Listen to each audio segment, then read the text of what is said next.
దేవుని నామానికి స్తోత్రం. మీ అందరికీ నా వందనాలు. ఈ సమయం ఇచ్చినటువంటి పాస్టర్ గారికి నా ప్రత్యేకంగా నా హృదయపూర్వకంగా తెలియజేస్తున్నాను.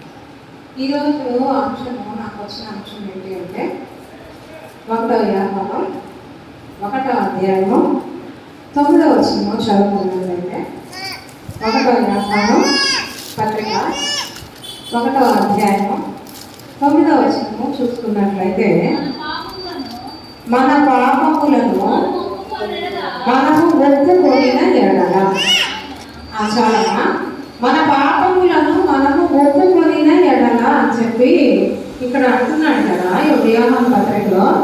మన పాపములు ఏంటో మనకు తెలియాలి కదా. పాపము అంటే ఏమిటి, పాపాలని మనం ఏ విధంగా ఒప్పుకోవాలి, ఒప్పుకుంటే మనకి ఏం జరుగుతుంది, పాపాలని కప్పుకుంటే ఏం జరుగుతుంది. పాపాలను ఒప్పుకున్న వాళ్ళు బైబిల్ గ్రంథంలో ఎవరు ఏమయ్యారు, పాపాలు చేసి కప్పుకున్న వాళ్ళు ఏమయ్యారు, అలా కాకుండా పాపం అని తెలిసి దూరంగా ఉన్నవాళ్ళు ఏమయ్యారో చూసుకున్నట్లయితే పాపము అనగానే ఆజ్ఞ అతిక్రమమే పాపం, ఆజ్ఞ అతిక్రమమే పాపం. పాపానికి వచ్చే జీతము ఏంటిది? మరణం. అందరికీ బాగా తెలుసు, చాలా అసలు బైబిల్లో మంచి జ్ఞానం కలిగిన వాళ్ళు అందరూ. పాపానికి వచ్చే జీతం ఏంటిది? మరణం. అయితే అందరూ కూడా నిర్గమాకాండము 20వ అధ్యాయము తీసుకోండి. రెఫరెన్స్ చదివే వాళ్ళు మనకు క్లారిటీగా చదవడానికి ప్రయత్నించండి. నిర్గమాకాండము 20వ అధ్యాయము 3వ వచనం చూసుకుంటే, నేను తప్ప వేరొక దేవుడు నీకు ఉండకూడదు. మనకి 10 ఆజ్ఞలు దేవుడు ఇచ్చి ఉన్నాడు. నాకు ఇచ్చిన అంశాలను బట్టే మాట్లాడుతున్నాను. పాప క్షమాపణ. అయితే నేను తప్ప నీకు వేరొక దేవుడు నీకు ఉండకూడదు అని చెప్తున్నాడు కదా. అదే చూసినట్లయితే నిర్గమాకాండము 32వ అధ్యాయము 4వ వచనంలో చూస్తే, నిర్గమాకాండము 32వ అధ్యాయము 4వ వచనంలో చూస్తే అక్కడ ఇశ్రాయేలీయులు చెప్పమా అతడు వారి యొక్క తీసుకొని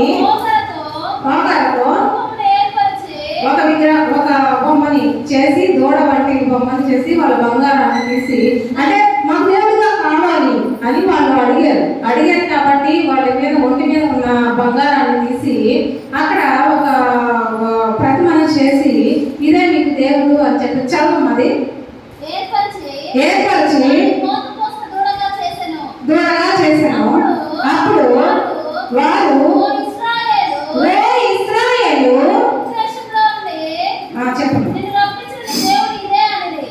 ఐగుప్తులో నుంచి నిన్ను రప్పించిన దేవుడు ఇదే అంట. చూడండి, ఎవరు రప్పించారు? ఎక్కడి నుంచి ఎక్కడికి రప్పిస్తే వీళ్ళు ఒకటి వ్యాపారాన్ని నిర్మించుకొని ఇదే దేవుడు అని ఐగుప్తు నుంచి విడిపించింది నువ్వే అని చెప్తున్నారు. ఇంకొక అధ్యాయం చూసుకుంటే 1వ రాజుల గ్రంథము 18వ అధ్యాయము 22వ వచనంలో చూస్తే ఏలియా గారు అక్కడ ఒక ఛాలెంజ్ చేస్తారు. నా దేవుడు మాట్లాడే దేవుడు, నా దేవుడు నేనేం చెప్పినా కానీ నేను ఏ విధంగా మీరు నా తరపు తిరుగుతారా, మీరు నా తరపు తిరగాలి అంటే నా దేవుడు ఆశ్చర్యకార్యం అక్కడ చెయ్యాలి అని బైలా అని మీకు అందరికీ తెలిసిన మాట్లాడే, కానీ కొంచెం నేను చూపిస్తున్నాను అంతే. బైలారా అని బలిపీఠం చుట్టూ వేసి పోసుకుంటారు, రక్తాలు కారేటట్టుగా పీలుస్తూ ఉంటారు, బైలా అని. ఆ దేవతను పిలిచినప్పుడు రాదు, సాయంత్రం దాకా కూడా ఆ దేవత రాకపోతే అప్పుడు సాయంత్రం ఏలియా గారు ప్రార్థన చేసినప్పుడు అక్కడ ఏం జరుగుతుంది అంటే అక్కడ అన్నీ కాలిపోయి అక్కడ అర్పించిన మొత్తము కూడా కాలిపోయినట్టుగా చూస్తున్నాము. చూడండి, అయితే బైబిల్లో ఇద్దరిని చూపించాను. లోకానుసారంగా మనము ఏ దేవుడిని పెట్టుకుంటున్నాము, లోకానుసారంగా మనము ఏ దేవుడిని, నేను తప్ప నీకు వేరొక దేవుడు ఉండకూడదు అంటున్నాడు దేవుడు. అందరికీ ఒక దేవుడు ఉన్నాడు. ఆడవాళ్ళకైతే దేవుడు, మగవాళ్ళకైతే దేవత అనమాట. ఉదయం లెగిస్తే గడియారం దగ్గర నుంచి సాయంత్రం పండుకునే వరకు కూడా దాన్ని మన వద్దనే పెట్టుకుంటాం. బైబిల్ చేపట్టుకోవడానికి కూడా రాని వాళ్ళు ఉంటారేమో కానీ అది లేకుండా రాని వాళ్ళు ఎవరు లేదు. ఎవరో చెప్పండి చూద్దాం.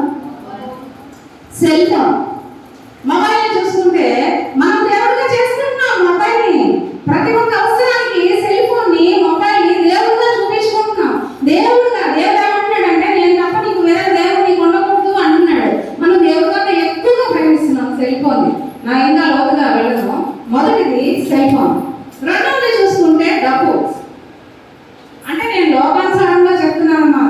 వచ్చిన ఆజ్ఞల్ని కలుపుతూ ఆజ్ఞల్ని చూపిస్తూ లోకానుసారంగా చెప్తున్నాను.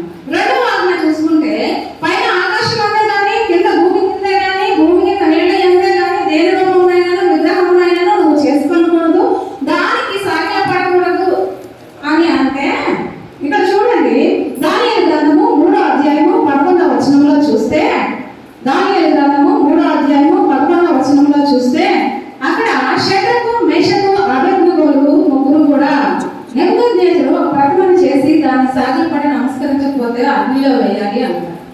అక్కడ వాళ్ళ ప్రాణానికి కూడా అంటే అగ్నిలోకి కూడా వెళ్ళడానికి ఇష్టపడ్డారు కానీ ప్రతిమకు పట్టు నమస్కారం చేయలేదు. ఎంత గొప్పవాళ్ళ కదా. మనమైతే నలుగురితో గౌరవిద్దాం అనుకుంటాం. అక్కడ షడ్రకు మేషకు అబేద్నెగోలు నమస్కరించలేదు, అగ్నిలోకి వెళ్ళారు. కానీ అగ్నిలో నుంచి దేవుడు 4వ వ్యక్తిగా ఉండి రక్షించినట్టుగా చూస్తున్నాము. లోకానుసారంగా మనం ఏం చేస్తున్నాం? నీవు దేనికైతే దేవుడి కన్నా ఎక్కువగా ప్రేమిస్తావో అది నీకు విగ్రహము. నేను విగ్రహాన్ని డబ్బు అని అంటున్నాను. ఎందుకంటే బీరువాలో పెట్టుకుంటున్నాం, నమస్కరించడం, కింద పట్టే కట్టుకొని పూజిస్తూ ఉన్నాం. డబ్బు మనిషి ఖాళీగా ఉంటే ఏమీ చేయలేడని డబ్బును సృష్టించాడు. డబ్బు చుట్టూ ఇప్పుడు మనిషి తిరుగుతూ ఉన్నాడు, గిర తిరుగుతున్నాడు.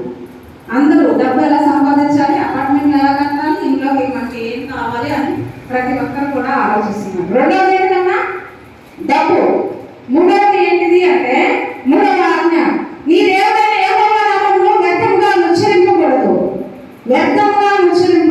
3వ ఆజ్ఞ. 3వ ఆజ్ఞ ఏంటిది అంటే గర్వం. లోకానుసారంగా చూసుకుంటే గర్వం. పాస్టర్ గారు ఆరాధన అయిపోయిన తర్వాత మనందరం టెన్షన్లో ఉన్నామా లేమా అని హల్లెలూయా హల్లెలూయా హల్లెలూయా అంటారు. అన్నప్పుడు 5వ తారీఖు కానీ మనం రెస్పాండ్ అవ్వం. గమనించారో లేదు, అదే గర్వం. మనలో ఉన్న గర్వం, మనలో గర్వం పాదుకుపోయిందనమాట. ఆయన చెప్పుకుంటానే, ఆయన ఎప్పుడు చెప్పలేదా. అదే వేరే పాస్టర్ వచ్చి చెప్తామంటే ఇంకా పెద్దగా 2 చేతులు ఎత్తుకొని చెప్తారు. ఇంట్లో నచ్చరు, వీధిలో వాళ్ళు మనకు నచ్చుతారు. ఇది కరెక్టా?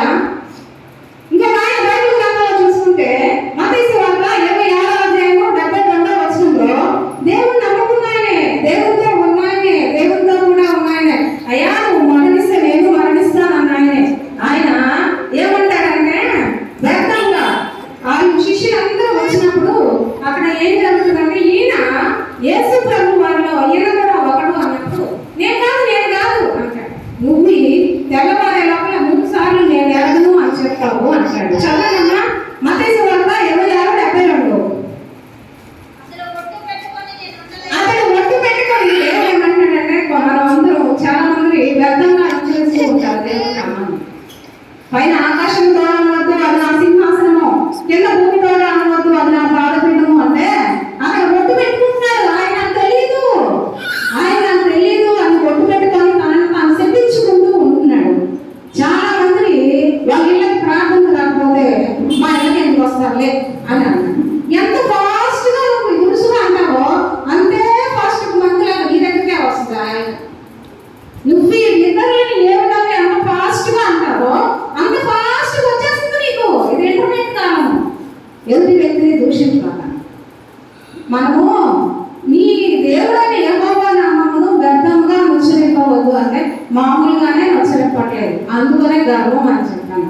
4వది చూసుకుంటే విశ్రాంతి దినమును పరిశుద్ధముగా ఆచరించవలెను. విశ్రాంతి దినమును పరిశుద్ధంగా ఆచరించవలెను. ప్రసంగి గ్రంథము 5వ అధ్యాయము 1వ వచనంలో చూసుకుంటే ప్రసంగి గ్రంథము 5వ అధ్యాయము 1వ వచనంలో చూసుకుంటే సహోదరి నీవు దేవుని మందిరమునకు పోయినప్పుడు నీ ప్రవర్తనను జాగ్రత్తగా చూసుకోను. ఇక్కడ దేవుని మందిరం ఏంటి? పరిశుద్ధ మందిరం. పరిశుద్ధ మందిరానికి వెళ్ళేటప్పుడు దేవుడు 24 పెద్దలను ఏర్పరిచి సువర్ణ కిరీటాలు వాళ్ళకి ఇస్తే మందిరానికి వచ్చేటప్పుడు 24 పెద్దల్లో అందరూ కాదు, ఒకవేళ మనసు నచ్చుకుంటే నేనేం చేయలేను. పెద్దలకి సువర్ణ కిరీటాలు ఇస్తే తాను మందిరానికి వస్తూ ఉంటారు. ఇది మందిరం అనే విషయం మర్చిపోతూ ఉంటారు, వ్యర్థమని మాట్లాడుతూ ఉంటారు. ఆలోచించండి. పెద్దలుగా ఉన్న 12 సంవత్సరాలకు మనము 12 ఏం చేస్తున్నాము, 12 ప్రోగ్రాములు చేస్తున్నాము. 12 ప్రోగ్రాముల్లో కూడా ఒకటి స్త్రీలు ఉంటుంది, ఒకటి వచ్చి సెమీ క్రిస్మస్, ఎవరికి యూదులు. మిగతా 10 కార్యక్రమాలు కూడా సండే స్కూల్ కార్యక్రమాలే జరుగుతుంది. మిగతా సండే స్కూల్ కార్యక్రమాలు అన్నీ జరుగుతున్నాయి, పెద్దల కార్యక్రమం ఎందుకు జరుగుతుంది? పురుషులకి అందులో మీటింగ్ ఎందుకు జరుగుతుంది? ఎందుకు ఏర్పాటు చేసుకోలేకపోతున్నారు? ఇప్పుడు స్త్రీలు ఏమన్నా తప్పు చేస్తున్నామంటే బుధవారం, శుక్రవారం, శనివారం, ఆదివారం పాల్గొంటున్నారు. ఏమన్నా తప్పు ఒకవేళ మనం ఏమన్నా తప్పుగా ప్రవర్తించినా దేవుని మందిరంలో ఒప్పుకుంటూ సరి చేసుకుంటూ ఒకరినొకరు తప్పుకుంటూ ఉన్నాం. కేవలం పురుషులు కొడికే సంఘం ఏ విధంగా ఉండాలి, ఎలాగ ఉండాలి, ఎలాగ ఉంటే వాళ్ళ క్వాలిఫికేషన్స్ ఏంటి, ఇవన్నీ చెప్పాలి. చెప్పకపోతే వాళ్ళకి ఎలా తెలుస్తుంది? చదువు లేదు. చదువు లేనప్పుడు వాళ్ళకి ఎలా తెలుస్తుంది చెప్పండి?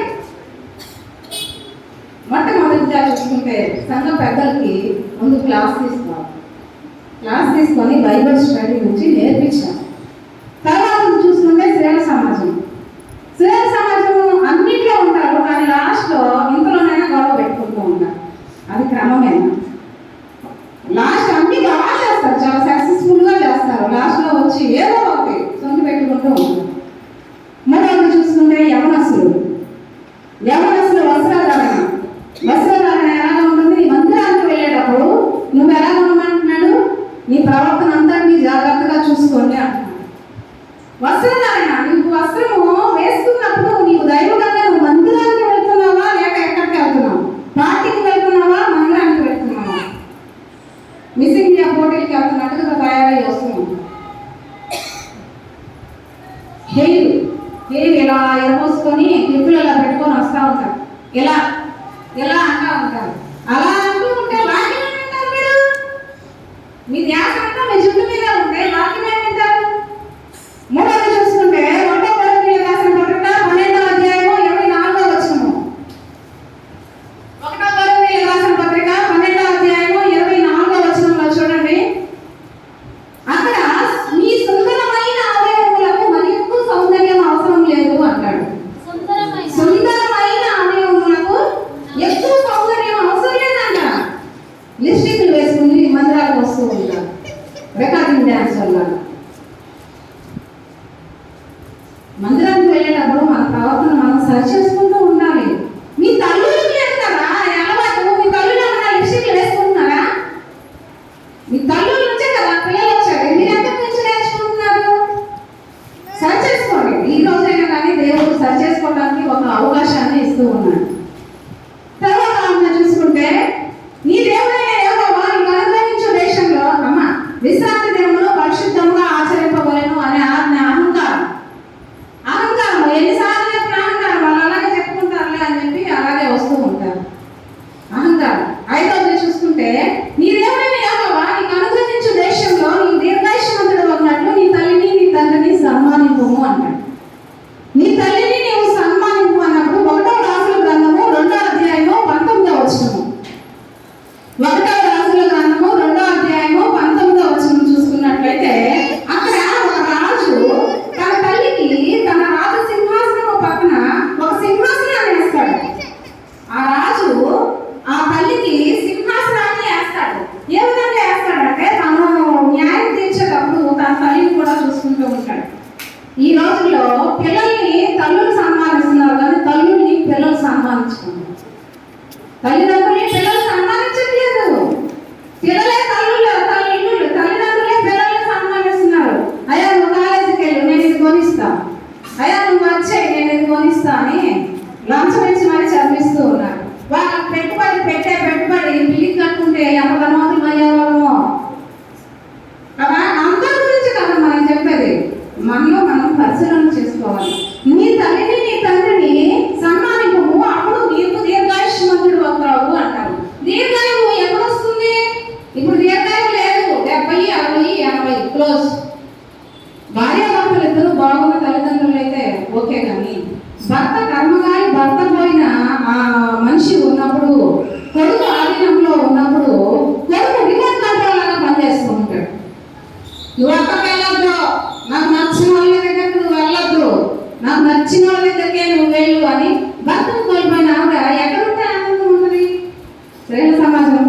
కలిస్తేనే ఆనందం, నలుగురిలో కలిస్తేనే సంతోషం, నలుగురిలో దైవికంగా ఆ బిడ్డ కలుస్తూ ఉంటే అదొక సంతోషం అన్నమాట.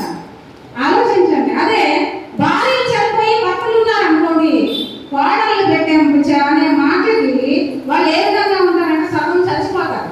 నా భార్యతో పాటు నేను కూడా పోలేదు, నన్ను ఎందుకు తీసుకోలేదు దేవుడు అని.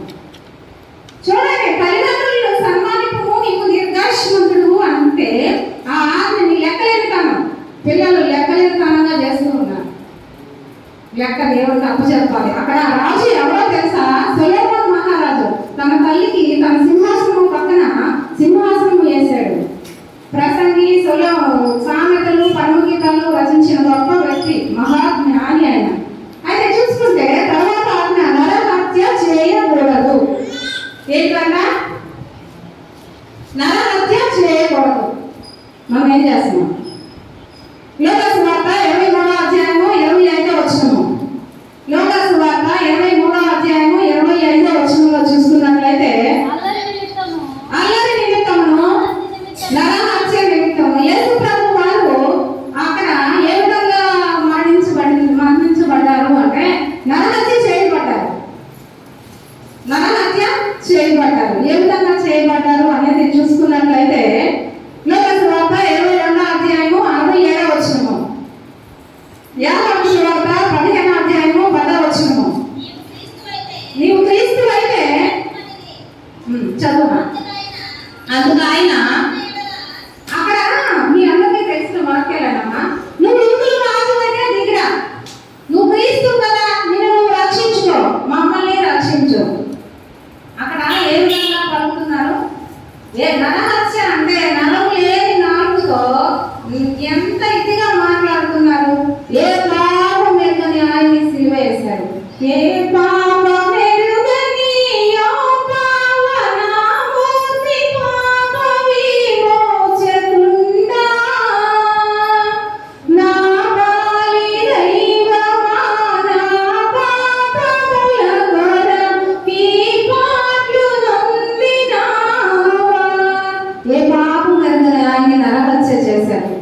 నరహత్య చేశారు, నాలుగును హింసించారు. నీవు దేవుడు కదా దిగిరా, నువ్వు దేవుడు కదా, నిన్ను నువ్వు రక్షించుకో, నీవు దేవుడు కదా అన్నప్పుడు ఆ తల్లి ఎంత బాధపడి ఉంటుంది. మరియమ్మ ఎంత బాధపడి ఉంటుంది. తన కళ్ళ ముందే తన కొడుకుని ముళ్ళ కిరీటం పెట్టి రక్తసిద్ధమయ్యి మేకలు కొట్టి ఆయన చితిసారము ప్రాణ మీద సిలువకి కొట్టుతున్నప్పుడు ఆ తల్లి ఎంత బాధపడి ఉంటుంది. నరుడు అప్పుడు అనుమానంలో వచ్చాయన, ఇలాంటి వాడినా నేను స్వస్థపరిచింది, ఇలాంటి వాళ్ళనా నేను రక్షించింది, ఇలాంటి వాళ్ళ కోసమా నేను ప్రాణం పెట్టింది అనుకొని ఉంటాడు కదా. నిజమే కదా. దేవుడు నరహత్య చేయబడ్డాడు. లోకానుసారంగా చూసుకుంటే, మన లోకానుసారంగా చూసుకుంటే అగ్ని నాలుగా అగ్ని వంటిదంట. అగ్ని వంటిది. నరహత్య చేయవద్దు అంటే కొంతమంది అసలు మాటలతో చంపేస్తారు మనుషుల్ని. అసలు ఆ మాటలు ఎలా ఉంటాయి అంటే చచ్చిపోయేదాకా మర్చిపోరు. ఒక్కొక్క మాట మాట్లాడితే ఇంకా వాళ్ళ లైఫ్లో మర్చిపోలేరు. వాళ్ళని చూసినప్పుడల్లా అదే మాట గుర్తొస్తూ ఉంటుంది. ఇక్కడైతే పరమ తండ్రి ప్రాణం పెట్టాడు, నరహత్య చేయబడ్డాడు. బైబిల్లో ఇంకో తండ్రిని చూపిస్తాను. ఇంకో తండ్రి న్యాయవంతుడు, నీతివంతుడు, యథార్థవంతుడు. తన బిడ్డలు పాపం చేస్తారేమో అని అరుణోదయమున లేచి దేవునికి ఒక్కొక్కరి చొప్పున బలి అర్పిస్తూ ఉంటాడు. ఆ తండ్రి ఎవరమ్మా? యోబు గారు. యోబు గ్రంథము 1వ అధ్యాయము 5వ వచనము. వారి నిండు దినములు పూర్తి కాగా చదువు దేవుని దూషించురేమో అని ఈ తండ్రి, ఆ పరమ తండ్రి అయితే నరహత్య చేయబడ్డారు. ఈ తండ్రి లోకానుసారంగా తన బిడ్డలు పాపం చేస్తారేమో అని అరుణోదయమున లేచి తన బిడ్డల కోసం ప్రార్థిస్తున్నాడు. ఈ లోకానుసారంగా తండ్రులు తమ బిడ్డల కోసం ప్రార్థించే వాళ్ళు కరువైపోయారు. బిడ్డలే తండ్రుల కోసం ప్రార్థన చేస్తూ ఉన్నారు. నా తండ్రిని వార్చు దేవా, మా నాన్న నడిపించు దేవా, మా నాన్న నడిపించు. బిడ్డలే తండ్రుల కోసం ప్రార్థన చేస్తున్నారు. తండ్రి స్థానంలో ఉన్నవారు తండ్రిగా నీ బాధ్యత ఏంటి? తండ్రిగా నీ ప్రవర్తన ఏంటి? తండ్రిగా నీ యొక్క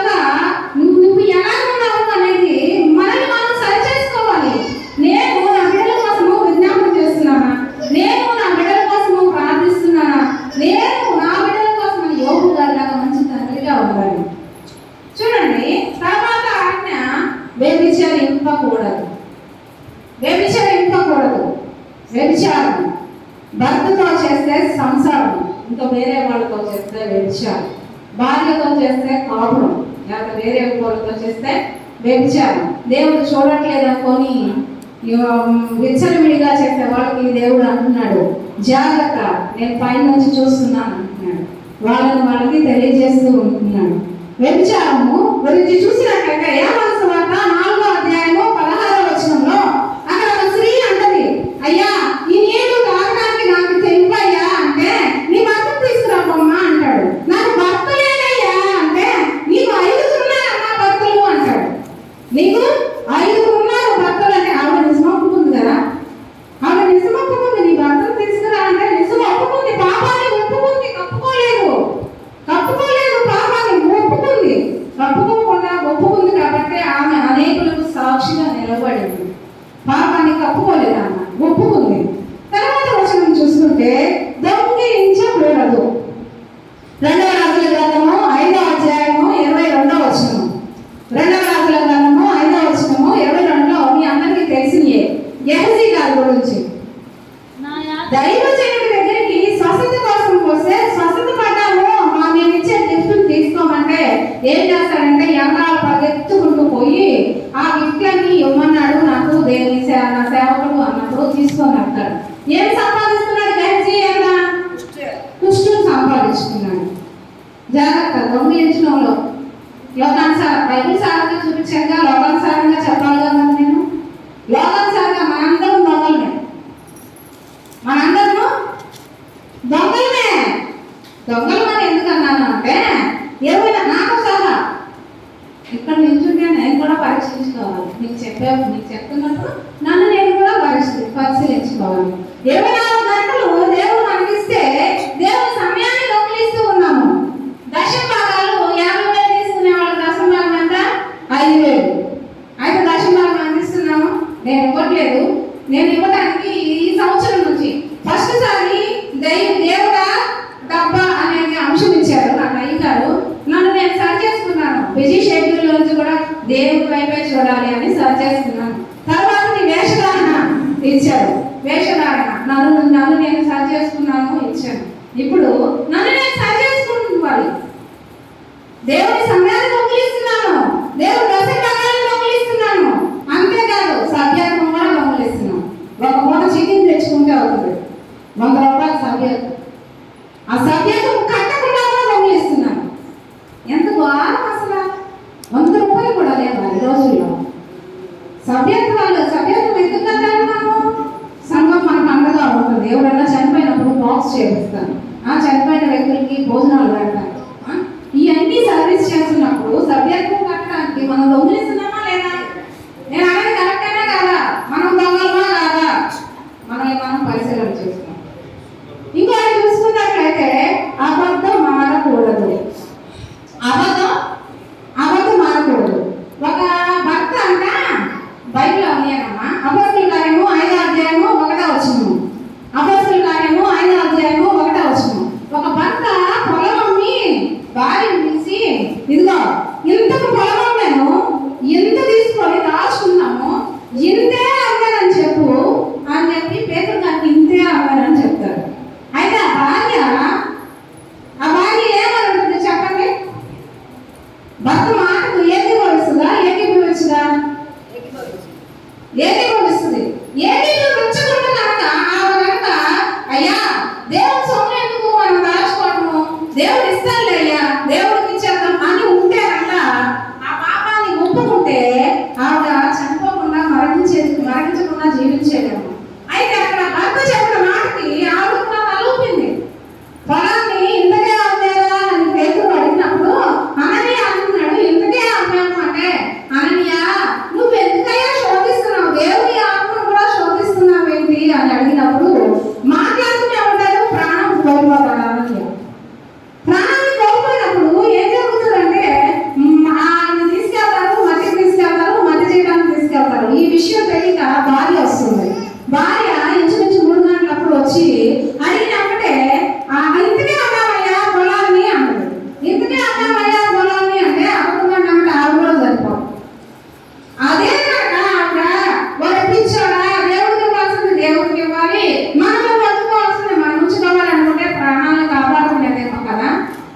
అట్లా కాకుండా భార్య ఏం చేసింది, ఆ భర్తతో ఏకీభవించింది.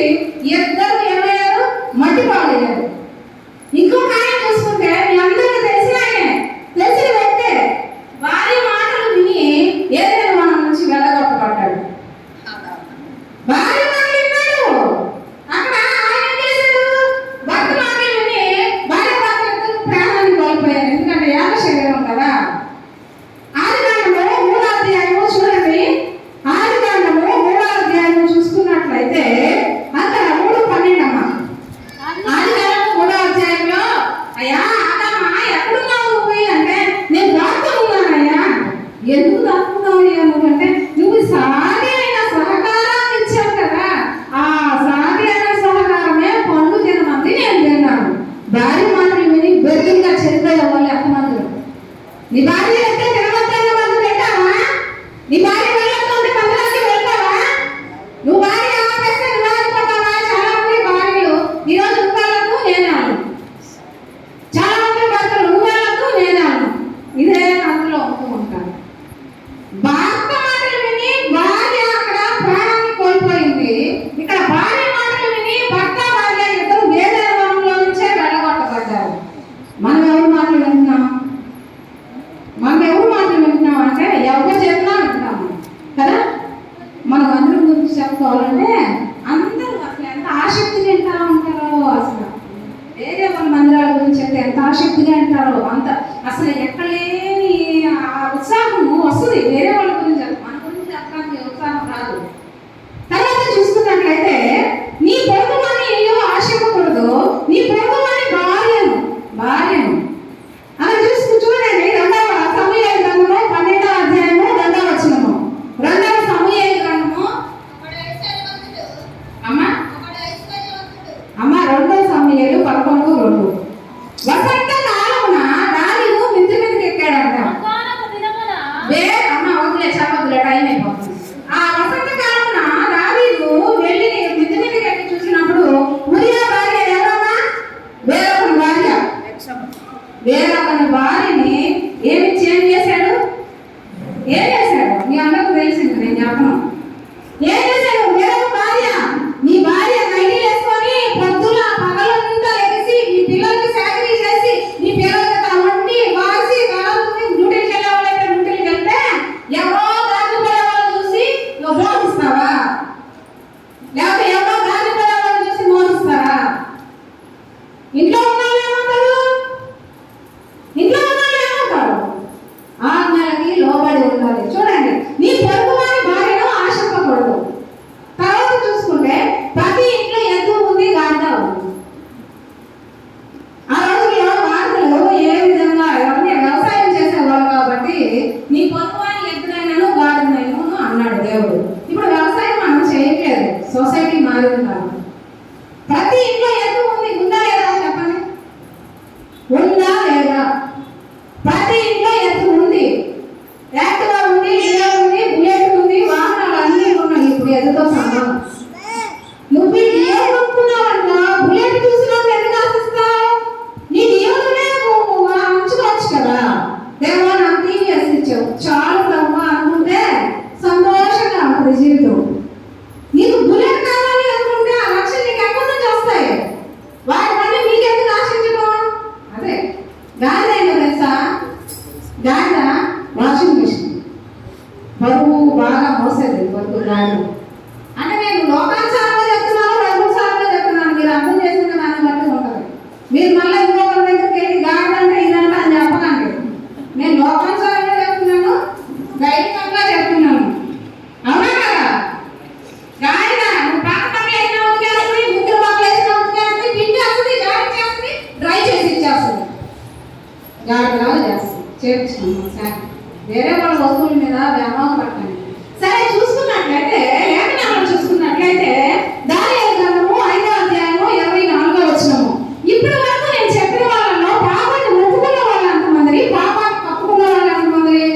పాపాన్ని ఒప్పుకుంది వ్యభిచారం చేసిన స్త్రీ. పాపాన్ని కప్పుకుంది అననీయ, సఫీరా. పాపాన్ని కప్పుకుంది ఆదాము, అవ్వ. పాపాన్ని ఒప్పుకుంటే మనకేం జరుగుతుంది? పాపాన్ని ఒప్పుకున్న వాళ్ళలో యాకోబు గారు కూడా ఉన్నారు. యాకోబు ఇశ్రాయేలుగా మార్చబడతారు. రాత్రంతా పెంగులాడి అయ్యా నేను పాపం చేశాను, నన్ను క్షమించు క్షమించు అంటే అప్పుడు ఇశ్రాయేలుగా మార్చబడతారు. చూసుకున్నట్లయితే దానియేలు గ్రంథము 5వ అధ్యాయము 24వ వచనంలో చూసుకుంటే మెలే మెలే టేకేల్ ఉపాసిన్ అంటాడు. రాస్తున్నాడు శాసనం, దేవుడు శాసనాన్ని రాస్తూ ఉన్నాడు, తన చేతితో రాస్తూ ఉన్నాడు. ఈ ఆజ్ఞలన్నింటినీ ఒక్కొక్కటిగా వేస్తున్నాడు. రాసిన శాసనం దేవుని చేతిలో ఊలిపోదువో మరి తేలిపోదువో. నువ్వు ఎలా ఉన్నావు? దేవుడు రాసి పెట్టుకొని ఒక్కొక్క ఆజ్ఞ, ఇప్పుడు 10 ఆజ్ఞలు చెప్పాను కదా, ఒక్కొక్క ఆజ్ఞ వేసినప్పుడు తేలిపోతూ ఉంటావు. తేలిపోయినప్పుడు అప్పుడు దేవుడు నిన్నేమంటాడంటే భూలోకం నుంచి పరలోకానికి వెళ్ళడానికి ఒక ట్రైన్ రెడీగా ఉంది. నువ్వు వాల్మన్స్ పొందావా? ఆ ట్రైన్కి గాలిగా ఎవరుంటారు అంటే టీసీలు, ఎవరుంటారు అంటే దోతలు ఉంటారు. ఎక్కడెవరు నీకు మార్మన్స్ టికెట్ లేకపోతే ఎక్కడెవరు? నీకు మార్మన్స్ ఉండాలి, దాని ప్రవర్తన ఉండాలి. అప్పుడైతే నేను మార్మన్స్ అనే టికెట్కి బండి ఎక్కుతావు. నీ బండి ఎక్కాలి అంటే నువ్వు సిద్ధపాటు కావాలంటే రక్షణ ఉండాలంటే నిన్ను నువ్వు మేలుకొని ఒప్పుకోవాలి. నీ పాపాన్ని కనుక కప్పుకోకుండా ఒప్పుకుంటే దేవుడి మందిరంలో నీకు దీర్ఘాయుషుగా ఉంటావు. దేవుడి మందిరంలో దేవుడితో నడుస్తూ ఉంటావు. ఆయన శిలువ వైపు చూడాలి. ఆయన శిలువ మార్గము చాలా విలువైనది అనమాట. ఆ విలువైనది మన మార్గాన్ని తెలుసుకుంటే దేవుడు పరిశీలిస్తూ ఉన్నాడు. లాస్ట్గా చూసుకుంటే ఈ జనాలందరూ ప్రతి ఒక్కటి కూడా ఈ 10 ఆజ్ఞలు పాటించట్లేదని యేసు ప్రభు వారు 2 ఆజ్ఞలుగా కుదించారు. అమ్మ ఈ 10 ఆజ్ఞలు పాటించలేకపోతున్నారు, 2 ఆజ్ఞలు కనీసం పాటిస్తారేమో అని. మార్కు సువార్త 12వ అధ్యాయము 30వ వచనంలో చూసుకుంటే, మార్కు సువార్త 12వ అధ్యాయము 30వ వచనం. చెప్పండి అమ్మ. మార్కు సువార్త 12వ అధ్యాయము 30వ వచనం. మొదటి ఆజ్ఞ ఏంటిది అంటే నేను తప్ప నీకు వేరొక దేవుడు ఉండకూడదు. రెండవ ఆజ్ఞ ఏంటిదంటే నిన్ను వలె నీ పొరుగువారిని ప్రేమించవలెను. కనీసం ఈ 10 ఆజ్ఞలు పాటించలేకపోయినా 2 ఆజ్ఞలైనా పాటించాలి. వచ్చు బండి త్వరలో వచ్చును, ఎప్పుడు వచ్చినో ఎలా వచ్చినో, ఎప్పుడు వచ్చినో ఎలా వచ్చినో వచ్చిపోవును. సత్యమైన బండి సర్వలోకంలో వెలుగై ఉన్నది బండి. యేసనే పట్టాలు మీదుగా క్రీస్తుని బండి నడుచుచున్నది. మారు మనసునే టికెట్ పొంది మరి వేగముగా ఎక్కువ బండి. పాప క్షమాపణ పొంది మారు మనసునే టికెట్ పొందితే ఆ బండిలో మనం ఎక్కడానికి అర్హులుగా ఉంటాము. అయితే మనము పరిశీలన చేసుకోవాలి. ఈ పాప క్షమాపణ గురించి, ఒప్పుకోల గురించి 5 సంవత్సరాలు నాకు ఏరేసినందుకు గాను, నాకు సమయాన్ని ఇచ్చినందుకు గాను, దేవుడు మంచి ఆరోగ్యంతో నిలవబెట్టుకున్నందుకు గాను దేవుడికి ముఖ్యంగా వందనాలు చెల్లిస్తున్నాను. నన్ను గుర్తుపెట్టుకున్న పాంప్లెట్లో పేరేసినందుకు గాను 5 నా